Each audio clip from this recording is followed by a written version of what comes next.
Boa noite, irmãos e irmãs, graça e paz, amém? Vem aí os acampamentos, hein? Vamos orar por isso, vai ser tempo de bênção dos jovens. Nós já temos o tema, é a jornada, e aí estamos, eu e o pastor Juliano, vamos ser os preletores internacionais deste acampamento, né? Nada caseiro, melhor que uma boa paçoquinha, hã? Mas estamos aí, irmãos, precisamos da ajuda de vocês, da intercessão, porque Deus está reservando esse tempo para fazer grandes coisas em nome de Jesus.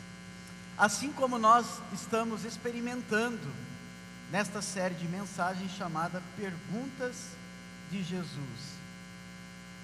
Pergunta de Jesus tem a ver com a pedagogia de Jesus, tem a ver com o jeito que ele ensina. E a pedagogia de Jesus é a pedagogia da pergunta. E a pergunta de Jesus é aquela que desvela, é aquela que vai no mais íntimo do nosso ser e tira de lá coisas preciosas. Vai no mais íntimo de nós e faz com que nós respondamos a Ele, na dor ou na alegria, de alguma forma, independentemente do momento. A pergunta de Jesus é aquela pergunta que desvela de nós, que nos move, que nos faz entrar para o mais profundo de nós mesmos e descobrirmos nele as fontes da água viva, que é Ele mesmo, não é? Essa é a pergunta de Jesus. As perguntas de Jesus têm a ver com isso. E nessa noite nós vamos ver mais uma pergunta. E a pergunta de hoje, a pergunta tema dessa noite é: onde estão os teus acusadores? E esse texto está em João, no Evangelho de João. Você pode abrir a sua Bíblia, o seu aplicativo, no Evangelho de João, capítulo 8, a partir do verso 1. A pergunta tema de hoje é: onde estão os teus acusadores? Onde estão aqueles que te acusavam? Onde estão aqueles que te apontam o dedo? Essa é uma pergunta que faz brotar em nós esse desafio de dar uma resposta ao Senhor Jesus. Evangelho de João, no capítulo 8, versículo 1 em diante, até o verso de número 11, nós vamos ler assim: Jesus, porém, foi para o Monte das Oliveiras. Ao amanhecer, ele apareceu novamente no templo, onde todo o povo se reuniu ao seu redor, e ele se assentou para ensiná-los. Os mestres da lei e os fariseus trouxeram-lhe uma mulher surpreendida em adultério. Fizeram-na ficar de pé diante de todos e disseram a Jesus: Mestre, esta mulher foi surpreendida em um ato de adultério. Na lei de Moisés nos ordena apedrejar tais mulheres.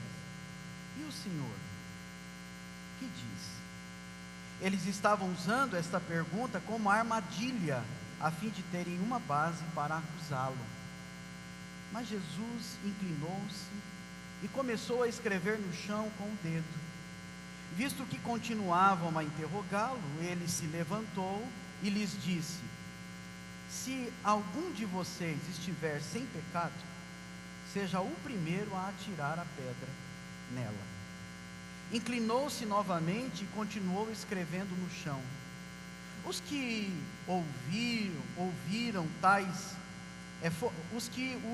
ouviram foram saindo, um de cada vez, começando dos mais velhos.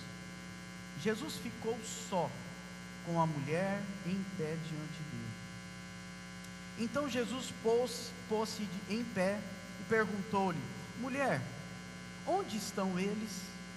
Isto é, onde estão os teus acusadores? Ninguém a condenou?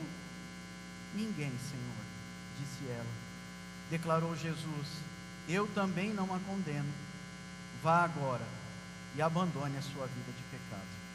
Vamos orar mais uma vez. Senhor, tua palavra está diante de nós, e ela é santa e ela é poderosa. Usa a tua palavra através da iluminação do teu Espírito sobre a nossa mente, nosso coração, nosso corpo, todo o nosso ser, para que a tua palavra produza o efeito pela qual o Senhor nesta noite está preparando para ela. E assim oramos em nome de Jesus. Amém. Não vai dar o slide? Temos slide, mas se der, coloca para nós. Irmãos, diante dessa situação que o texto apresenta, eu queria ir direto para o texto e meditarmos. Ali está o nosso tema da noite. E meditarmos sobre algumas atitudes de Jesus com esta mulher. E a primeira delas é que Jesus vai até esta mulher, vai até a mulher, uma pecadora. Jesus vai até ela, uma pecadora. Agora eu quero que você, pode passar o slide, eu quero que você faça um exercício comigo.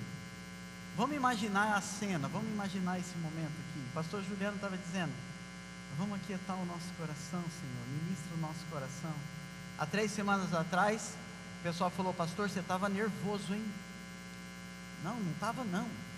É que a palavra que estava sendo pregada naquele dia tinha a ver com aquilo que Jesus estava falando. E o ministério de Jesus foi marcado por 2 movimentos, o ministério da graça e da palavra.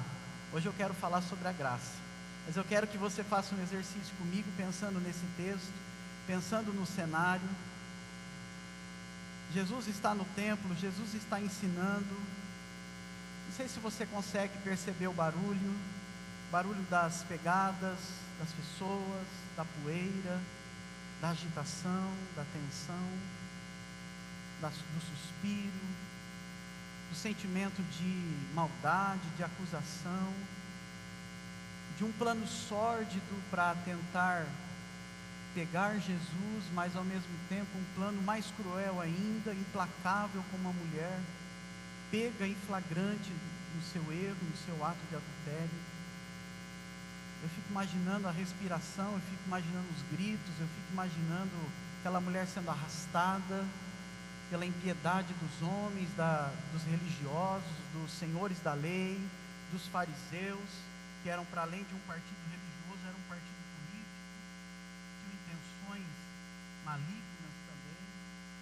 Eu fico imaginando essa cena, que às vezes o texto passa de forma muito corrida, e a gente lê e não percebe, não consegue sentir o cheiro, não consegue perceber as sensações daquilo que está acontecendo, na verdade.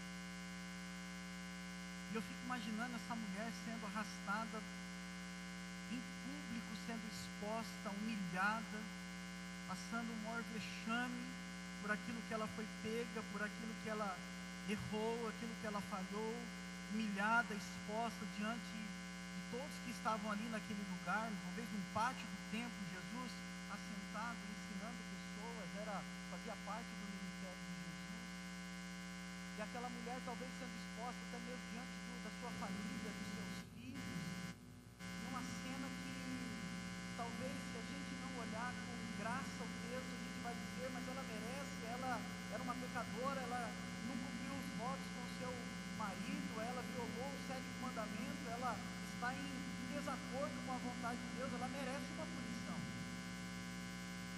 Mas eu fico imaginando toda a cena de humilhação, e para mim vem uma coisa no meu coração, aquelas pessoas estavam esmagando emocionalmente, ela estava sendo esmagada emocionalmente. Mas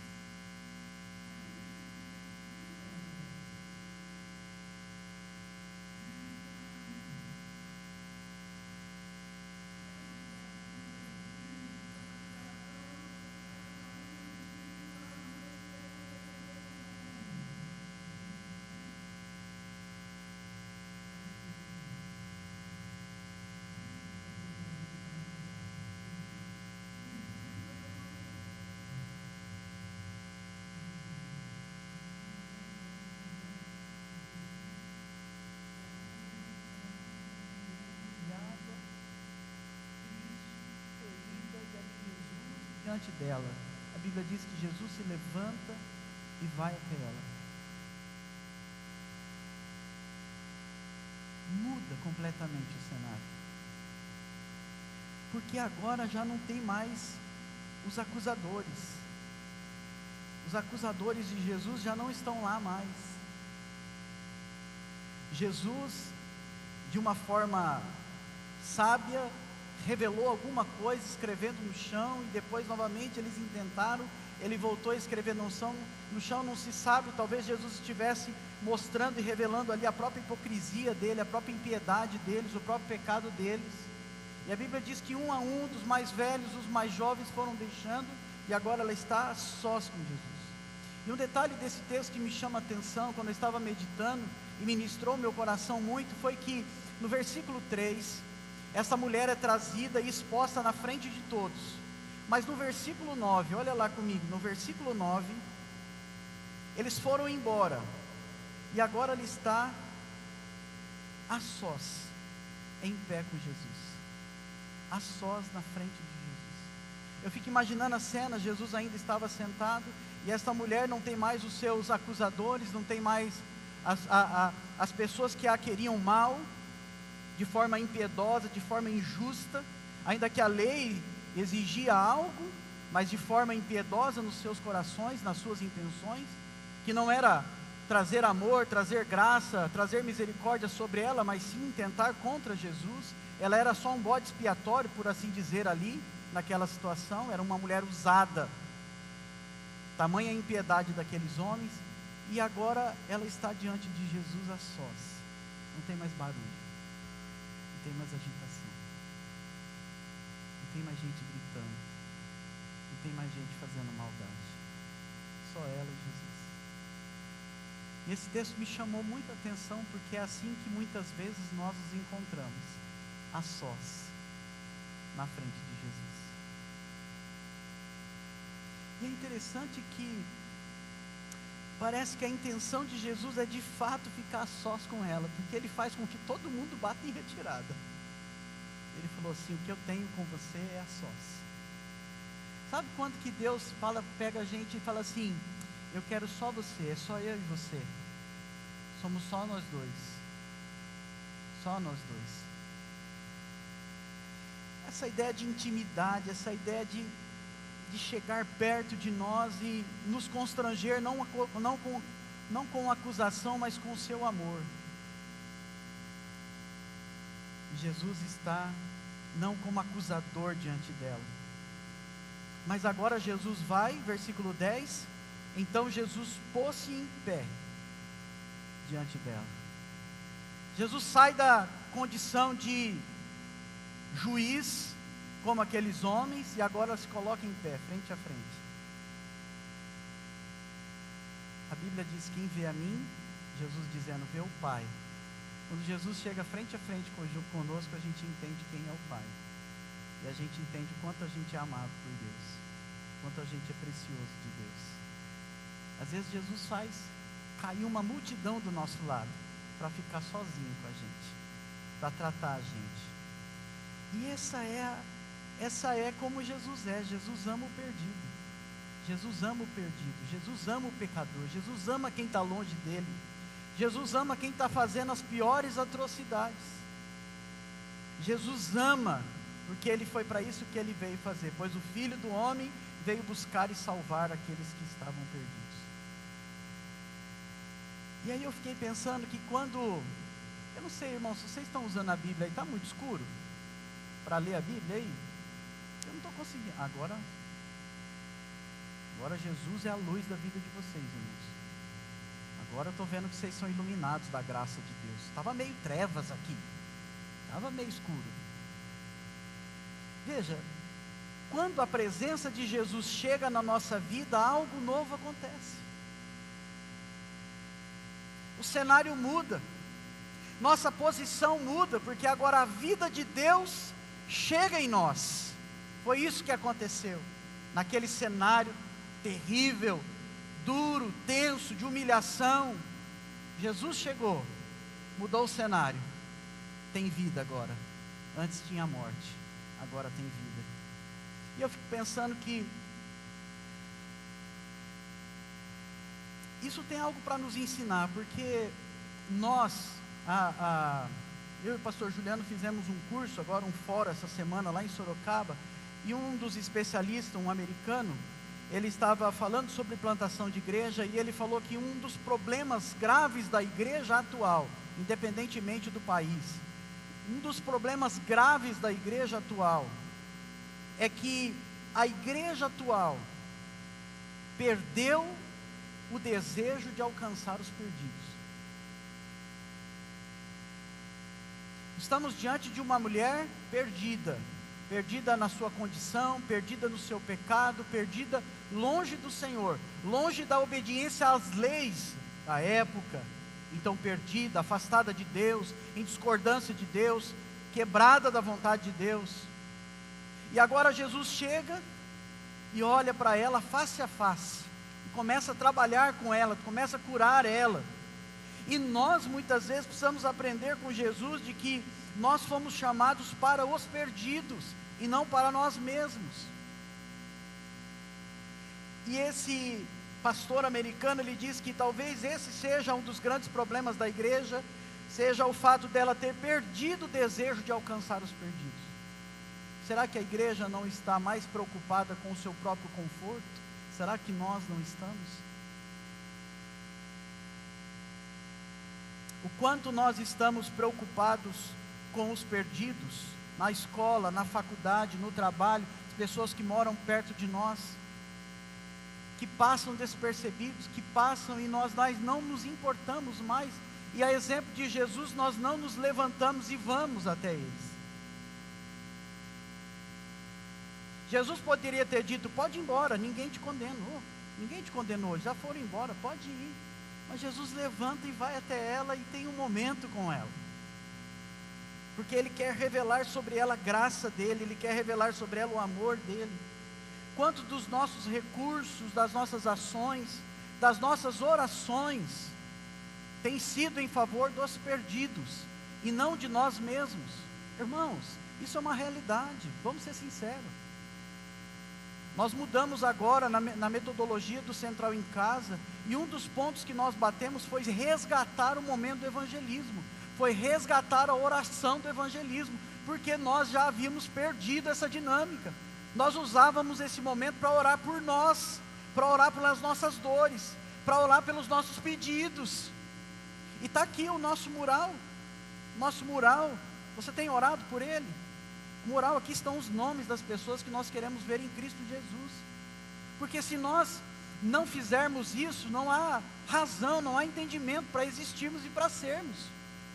Deixa eu te dizer uma coisa, algum dia alguém te encontrou, alguém te alcançou, algum dia alguém se levantou e foi até você, e eu fiquei me perguntando, e que vergonha, porque ao dizer isto aqui, eu estou dizendo para mim também, que vergonha, eu fiquei pensando qual foi a última vez que eu levei alguém a Cristo. Eu estou até com vergonha de falar, então não vou falar. A gente leva indiretamente, mas qual foi a última vez que você chegou a uma pessoa e disse, Jesus ama você, e levar ela aos pés da cruz? E Jesus vai até a pecadora, para resgatar ela, resgatar a dignidade dela, resgatar a pessoa dela, quem ela é, o indivíduo que ela é, não só o que ela foi, mas o que ela pode vir a ser.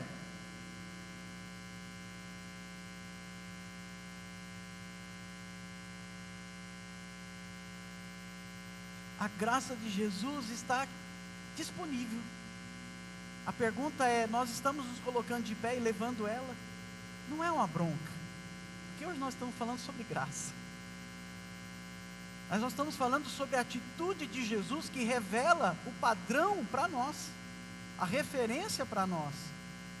E Deus coloca na nossa mão inúmeras oportunidades, sejam dos alvos que oramos ou não, inúmeras oportunidades. Não perca essa oportunidade de um mínimo revelar graça, seja num abraço, seja num olhar, num aperto de mão, numa palavra bendita.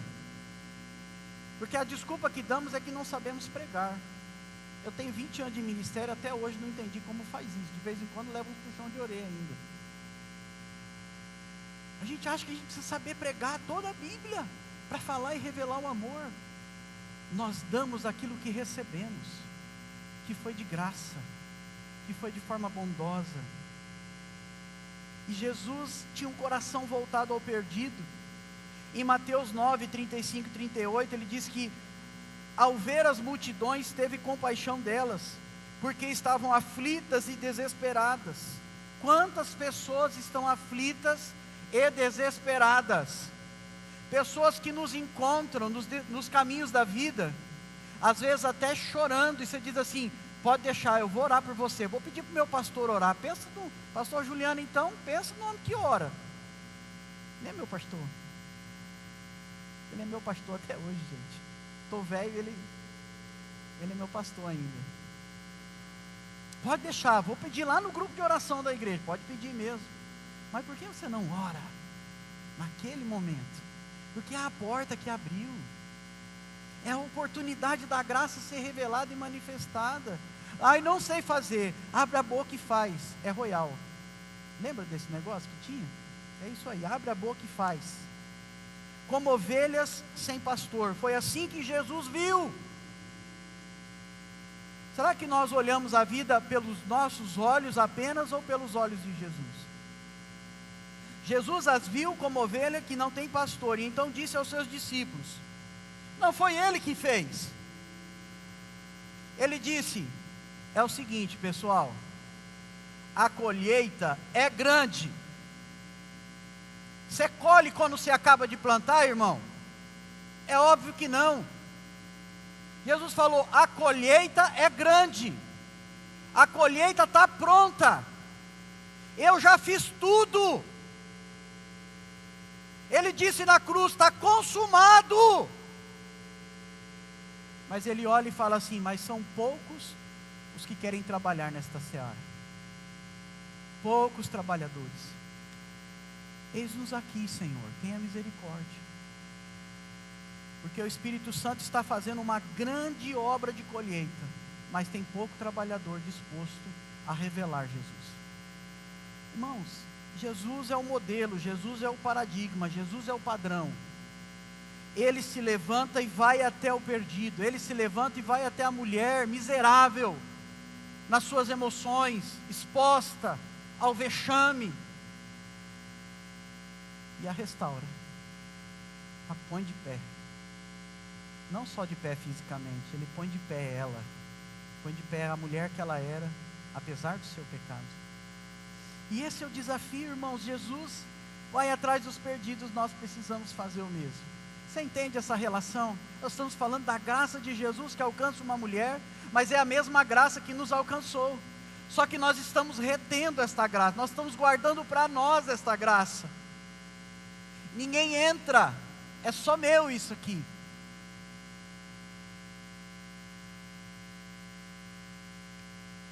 Não estou falando de números. Quisera nós pudermos ter 5, 10 cultos no mesmo dia, cultos de 1 hora. Amém, irmãos? Ah, é muito cansativo. É mesmo, eu vou falar para você que é. Mas você imagina um trem desse? Você saindo e uma turma chegando. Você saindo, outra turma chegando. Você saindo, o pessoal lá da projeção que ia morrer, né? Lá projetando, né? Não ia embora para casa. Mas, gente, essa é a visão que nós precisaríamos ter. Essa é a visão da graça de Jesus. E eu quero chamar a sua atenção. Eu não sei como você está hoje, mas talvez você está exposta na frente de Jesus. Mas a segunda lição que eu quero tirar, e hoje eu estou falando calminho, pausadamente, está fácil de entender, e a Diverilda está agradecendo hoje. E quando eu estou agitado, só Jesus na graça. Ai, ai.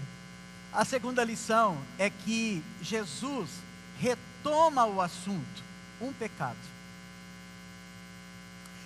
Nosso engano é, às vezes, entender errado esta passagem e achar que Jesus trata de maneira ligeira, de qualquer maneira, o pecado daquela mulher, não dá atenção para o pecado, e agora nós estamos saindo da pessoa para o pecado. Parece que Jesus trata com muita morosidade aquilo que nós chamamos hoje na modernidade a inclusão total, independentemente. Jesus diz: venha como você está, mas não permaneça como você estava. E talvez alguns estejam dizendo: vem como você está, e se der para mudar, muda. Ok, nós somos love, nós vamos amar você. Aqui é um ambiente muito gostoso. Mas o céu não está esperando gente que foi para um ambiente gostoso. O céu está esperando gente que foi lavada e redimida pelo sangue do Cordeiro, que creu no Evangelho, que perseverou no Evangelho, foi fiel até a morte, ganhou uma coroa de vida. É muito gostoso mesmo termos ambientes de comunhão, facilita os relacionamentos, mas se não há o Evangelho verdadeiro, aquele ambiente não leva ninguém ao céu. Jesus não trata com ligeireza, com facilidade o pecado, ele dá importância. Tanto é que no texto ele retoma, quando ele diz aqui no versículo 10, ele diz: mulher, onde estão eles, os seus acusadores? Ninguém a condenou? Ou seja, ele está dizendo: onde estão aqueles que te condenavam por causa daquilo que você fez? A diferença daqueles homens da lei e dos fariseus é que Jesus não a humilha. Jesus relembra a ela a razão dela estar ali. E às vezes nós achamos que o Senhor vai passar a mão na nossa cabeça porque agora nós estamos em Cristo. Muitas vezes nós vamos lidar com consequências do nosso erro e do nosso pecado, mas estamos sendo tratados, estamos sendo redimidos, estamos sendo lavados, estamos sendo santificados daquilo que porventura tenhamos feito. E Jesus relembra ela da sua infidelidade para que ela tome consciência. Veja, quando você está num furacão, não dá para pensar direito nas coisas. Agora ela está sozinha com Jesus, não tem barulho mais, não tem agitação mais, não tem gritaria mais, apedreja ela, apedreja essa, não tem mais. E agora Jesus diz: viu, aonde estão os teus acusadores? E talvez ela pode refletir com mais calma sobre o que ela havia feito. Jesus está dando a oportunidade para ela se arrepender, para ela reconhecer o seu erro. Jesus não trata com ligeireza as nossas falhas. Ele nos cura, Ele nos restaura, e às vezes dói. Ele trabalha o nosso caráter, Ele trabalha as nossas intenções, as nossas atitudes, e às vezes dói, e dói demais. Porque a gente não quer se submeter a Ele, a gente quer continuar no trono. Só que a gente no trono, a vida continua bagunçada, Ele no trono, a vida se organiza. A gente não quer se render. Alguém já disse uma vez: difícil é seguir Jesus. Está errada essa frase é maligna. Difícil não é seguir Jesus, difícil é submeter a vida ao senhorio dEle e viver debaixo da vontade dEle. Isto é difícil. Isto é matar o homem, isto é matar a mulher, isto é matar a nossa vontade diante dEle. E essa mulher tem a oportunidade de recobrar a consciência e se arrepender. E eu me lembrei do texto que Pedro, quando Jesus havia dito a ele que ele negaria, então ele nega. A Bíblia diz que ele nega, e Jesus está passando, e a Bíblia diz que Jesus olha nos olhos de Pedro. Ai, que negócio difícil, né? Essa mulher, agora ela está diante de Jesus, olho no olho. Mas não o olho da acusação, o olho da graça, da misericórdia, do amor. Eu fico imaginando, eu trabalhei com criança 12 anos, né, irmão? Fui pastor de criança 12 anos. Minha cabeça, é que aqui eu não posso falar tudo que vem na minha ideia, né? Eu fico imaginando como que foi o olho de Jesus. Eu já imagino lá nos filmes de ação. Um raio entrou dentro de Pedro. Sabe aquele olhar assim? Ao mesmo tempo que Jesus está dizendo: lembra que eu te falei? Jesus está dizendo: mas eu te amo mesmo assim. E a Bíblia diz que Pedro cai em si, se lembra do que Jesus tinha dito e chora amargamente. É o choro do arrependimento, é o choro do conserto, é o choro da nova oportunidade, é o choro da vida que Jesus dá. Porque depois Jesus vai dizer: Pedro, tu me amas? Ah, Senhor, se eu falar, não, vou fazer de novo a pergunta: tu me amas? Ah, Senhor, tu me amas? Ah, Senhor, o Senhor sabe. Então vai cuidar das minhas ovelhas. E a Bíblia diz que Jesus diz para ele: quando você se converter, cuida das minhas ovelhas, fortalece os teus irmãos. Parece que Jesus está restaurando esta mulher e a Bíblia não diz o que ela se tornou, mas eu fico imaginando o que ela se tornou. Uma mulher do Senhor, uma mulher extraordinária, uma mulher que serviu a Deus. Porque é assim na nossa vida. Aconteceu um dia na nossa vida. Nós tivemos a oportunidade de nos encontrarmos face a face com Jesus e recebermos a graça dele, e a nossa vida mudou. Não ficou como era antes. Não dá para ficar como é antes. Você vai continuar sendo um homem, uma mulher, desafiado a cada dia a pecar. Mas você também vai ser desafiado a cada dia a honrar Jesus, não pecando. É um grande desafio.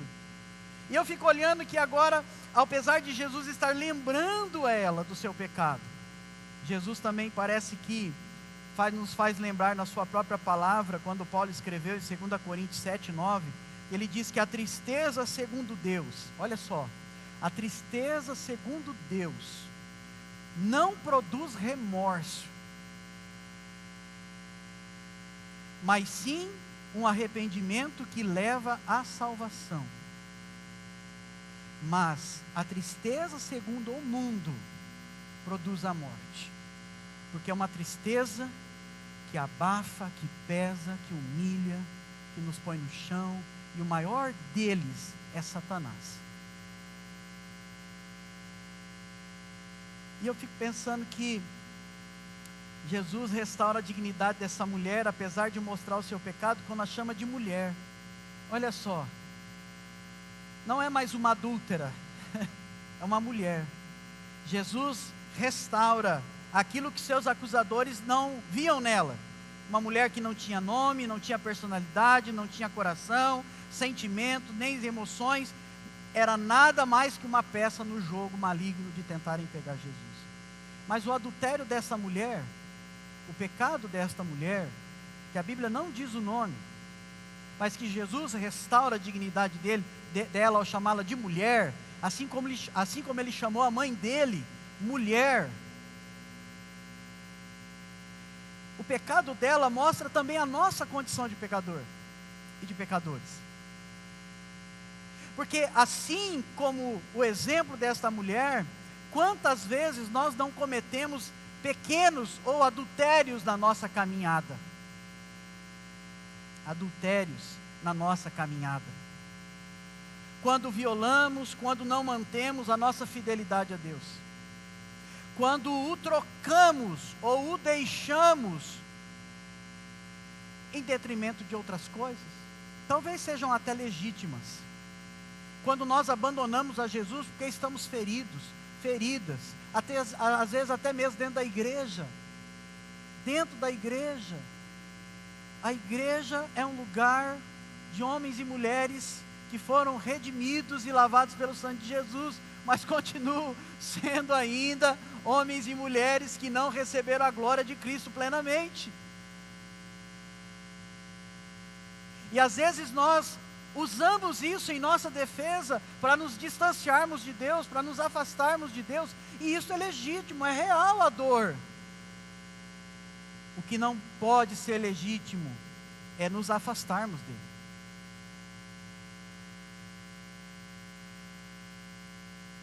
E esse pecado nos coloca nessa situação de não olharmos para nós mesmos. E Jesus não julga ela pela ótica dos seus acusadores, mas pela ótica da graça, que acolhe, que perdoa e que restaura o pecador. Que acolhe, ele se levanta. Que perdoa, porque no texto ele diz: eu também não te condeno. Que redime, que cura, que sara.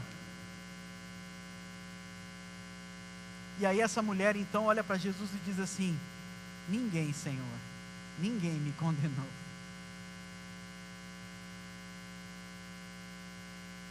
A pergunta, irmãos, é: qual é o olhar que eu e você temos para as pessoas que erram? Qual é o olhar que nós temos com aqueles que erram? O risco ou o problema aqui é nos tornarmos juízes, ao invés de edificadores da graça de Cristo no outro. E daí, ao invés de acusar, devíamos nos aproximar. Acho que tem esse slide aí. Ao invés de acusar, devíamos nos aproximar. Ao invés de criticar, se coloque à disposição. Ao invés de ficar ressentido, ofereça perdão.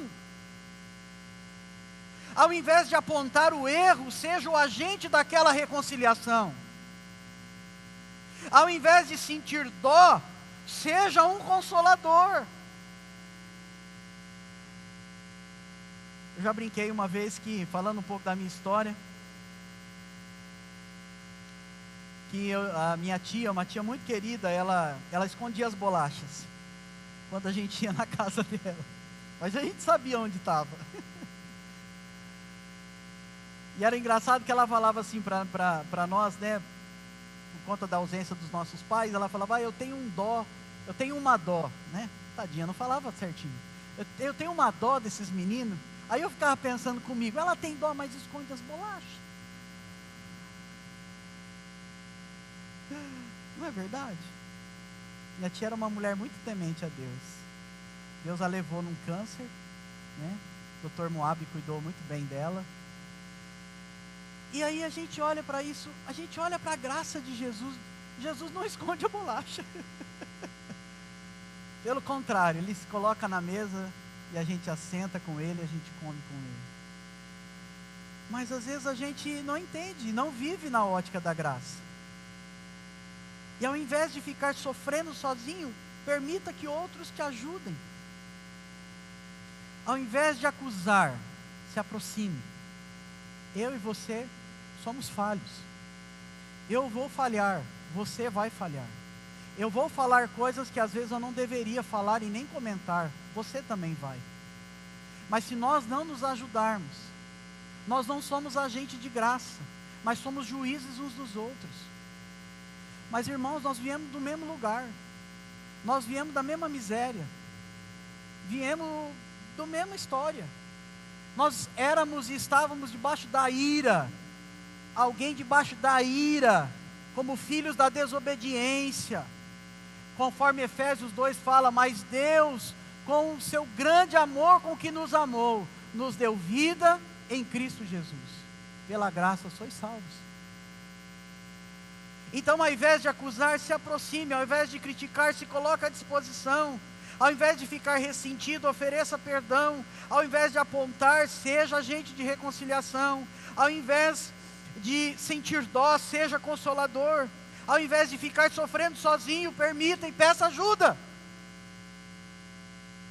Que isso é igreja. Mas eu quero ir para a terceira lição, porque hoje eu estou falando devagarzinho, o tempo está indo. Jesus estabelece perdão e uma nova vida a uma pecadora perdoada. A uma pecadora perdoada. Onde estão os teus acusadores? Ela diz: ninguém mais me acusou, Senhor. Todos foram embora. E aí Jesus agora olha para ela e diz: eu também não. Ah, Jesus é bonzinho demais, né, gente? Não? Ele já tinha feito ela repensar o que ela havia feito. Não tem muita bondade aqui. Porque só um que é Deus pode perdoar pecados. E Jesus é Deus. Ele estava perdoando aquela mulher. Mas ao mesmo tempo ele estava levando ela a assumir um compromisso, um desafio de uma vida que agradasse a Deus. Ele diz, declarou Jesus: eu também não a condeno. Agora vá e abandone a sua vida de pecado. Talvez há pessoas, ou eu e você, que talvez alguém nos assistindo, ou que vai nos assistir, que está precisando desesperadamente ouvir: eu também não te condeno. Pessoas que talvez estejam a ponto de tirar a própria vida, porque se sentem culpadas, estão se sentindo expostas, humilhadas, machucadas, feridas. Talvez você já tentou tirar sua vida por conta disso, mas Jesus está dizendo: lembra que eu paguei o preço para não te condenar. Eu paguei um preço alto para te resgatar. Eu paguei o preço na cruz para te perdoar. Eu paguei o maior preço para te dar uma vida nova, uma vida plena comigo, em pé, diante de mim, não mais em vergonha, não mais em condenação, mas em pé. Que a palavra do salmista sendo ecoada para nós nessa noite, que ele nos pega na mão e nos tira do monturo, do opróbrio, da vergonha, da sujeira, e nos firma o pé sobre uma rocha, que é chamada Jesus Cristo de Nazaré. Este homem que se coloca de pé para restaurar uma mulher pecadora, para restaurar você, que apesar que você mantém seu pecado, você continua lá escondido, mas Jesus continua amando você. Você não muda. Você não entendeu ainda que é para ir e abandonar a vida de pecado. Agora eu vou com Jesus de mão dada. Não é só isso. Não é só isso. É mais que isso. É mais que isso. Porque talvez no último dia você vai achar que vai bater asinha para o céu, e não vai. E você vai chegar e ele vai dizer: não sei o seu nome, não conheço. Porque você está brincando de viver com Jesus, brincando de falar que é discípulo de Jesus. E os pressupostos para você achar que você é um excelente discípulo de Jesus, não são os seus pressupostos, não são a sua moral pressuposta, não são as suas qualidades, é as qualidades, a moral de Cristo, não a nossa. Porque a nossa, por mais reto que sejamos, continuamos ainda suscetíveis ao erro. Mas Ele veio sem pecado, morreu sem pecado, ressuscitou sem pecado e vive para sempre sem pecado. A Bíblia diz, Pedro escreveu: ao qual não conheceu pecado. Ao qual não conheceu. E você acha que está tudo bem já. Como um dia nós ouvimos aqui na igreja: pastor, já não tenho mais pecado. Uau! Põe uma capa de super-homem e sai voando. E é verdade. A pessoa que diz com tanta convicção não está lendo a Bíblia. E a Bíblia diz que nós somos pecadores, sim. Aqueles homens conheciam a emoção de exercer o poder de condenação, mas Jesus conhecia a emoção de exercer o poder perdoador. Jesus diz para ela: eu sei que você fez coisa ruim, mas a vida não acabou, eu estou te dando uma nova oportunidade. Vai e não peques mais. Na outra tradução, vai, abandona a sua vida de pecado. Irmãos, eu vou terminar, mas eu não posso terminar sem lembrar algo que Jesus faz conosco, mesmo quando Ele diz, diante do nosso pecado, diante da nossa dor. A Bíblia fala em Isaías 42:3 que Jesus não esmaga a cana quebrada. Aqueles homens estavam esmagando uma cana quebrada, exposta, violentada emocionalmente. Como eu e você muitas vezes chegamos diante de Jesus desse jeito,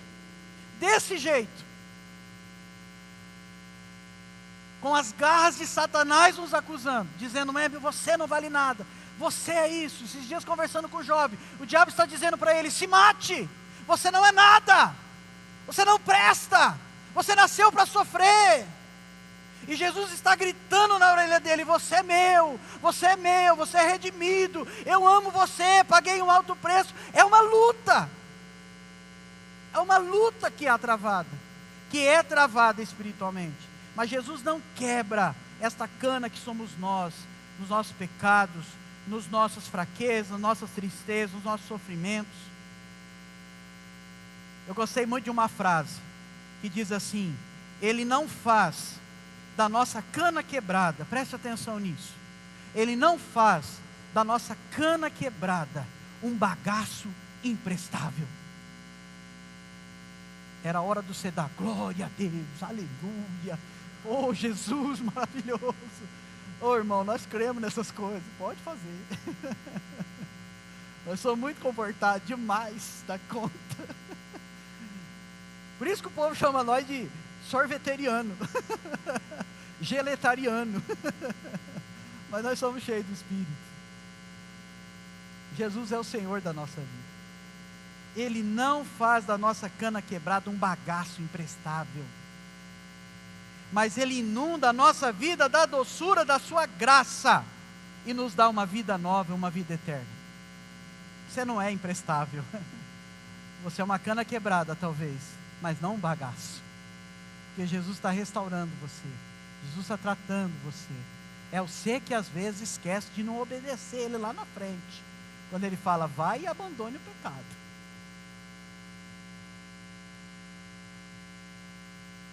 Aquela mulher saiu daquele encontro. E eu peguei essa imagem, né? Nós não temos problemas com imagens desse tipo. Chorando, mas restaurada. Agora ela está indo embora. Ela está indo em paz. Essa mulher sai do encontro com Jesus livre, perdoada, restaurada e com dignidade. Só a graça de Jesus pode fazer isso. Porque eu e você talvez estaríamos com a pedra na mão. Certamente. Mas Jesus é o modelo. E é impossível ter um encontro pessoal e verdadeiro com Jesus e continuar do mesmo jeito. O oposto disso é uma anomalia. É alguém que não entendeu ainda o que é viver na graça de Jesus. Quantos de nós não estamos sentindo como essa mulher, às vezes expostos, envergonhados, precisando de uma nova oportunidade? Eu quero dizer que Jesus está em pé na tua frente. Quantos de nós não estamos precisando, nesta noite, de uma restauração das emoções, do casamento, dos relacionamentos? Jesus está em pé na nossa frente. Eu quero dizer, como eu já disse agora há pouco, nessas horas Satanás, que é especialista em acusar, vai acusar você. Vai te pôr medo, vai te pôr vergonha. Mas eu e você precisamos lembrar que o sangue de Jesus nos resgatou. Nos redimiu e nos comprou com alto preço. E Romanos 8, 1, 2, a finalizar, de novo, falando para finalizar e não acaba. Isso é discurso de pregador que quer ficar pregando. Portanto, agora, Jesus diz, já não há nenhuma condenação para aqueles que estão em Cristo Jesus. É bom demais falar de Jesus, irmão. Sei que o tempo não dá, mas é bom demais. Eu prego pouco. Jesus disse, eu sou a luz do mundo, versículo 12. Quem me segue nunca andará em trevas, mas terá a luz da vida. Eu não sei quais são as situações que você quer colocar diante do Senhor. Talvez você, nessa noite, pode dizer, Senhor, continue me fortalecendo para que eu continue indo e mantendo minha fidelidade a Ti. Mas talvez nessa noite você está exposto, está exposta. E talvez há coisas que o Senhor precisa tratar. E eu quero convidar você a descer a melhor casa. Eu sei que a sua casa é gostosa, é confortável, mas eu quero convidar você a descer para a melhor casa, a casa do olheiro. Porque lá Ele pega em nós como um vaso de barro e faz de novo. Eu quero convidar você, juntamente com o grupo, que aspectos da sua vida Jesus precisa tocar, curar perdoar e dar uma nova vida nesta noite. Eu quero convidar você a cantar essa canção. Vamos colocar em pé e vamos cantar. Depois nós vamos orar.